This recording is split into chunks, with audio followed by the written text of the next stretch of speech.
Achieve this stunning concrete using Portico concrete paver stain in chocolate color.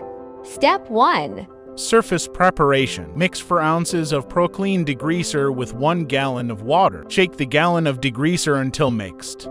Pour into pressure washer soap tank. Pressure wash pavers with Proclean degreaser. Use a scrub brush to remove stubborn dirt. Mop up or use wet dry vac to pick up residue. Rinse surface with water until there's no more residue. Allow concrete to dry completely. Step 2. Preparation. Remove filters and assemble the sprayer.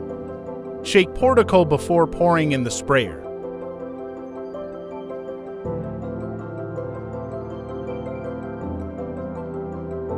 Step 3.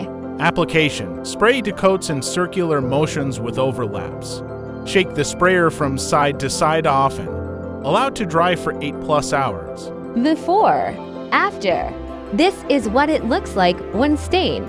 The color will pop when sealer is applied. Step 4. Seal and protect finish. Apply to thin coats of sealer. Wait 8 to 12 hours between coats. Stained. Sealed. Wow, look at that color!